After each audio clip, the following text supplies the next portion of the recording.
Live tayo today, guys! Nagpagawa ako ng PhilID sa tropa ko.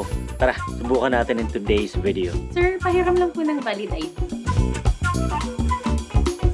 Wait lang, sir. Verify ko lang tong PhilID niyo. Ha? Ma'am, di ba po yung nakalagay dun sa PhilID niya at yung lumabas dito sa PhilSys check? Peke yung PhilID niya. Ang paggamit ng PhilID para sa panluloko, gayon din ang pamimeke at paggamit ng pekeng PhilID ay may karampatang parusang kulong at multa ayon sa RA 11055. Sa PhilSys, walang lugar ang pamimeke at panloloko. Ako po si Piolo Pascual, kaisa ng bawat Pilipino at PhilSys, tungo sa makabagong Pilipinas.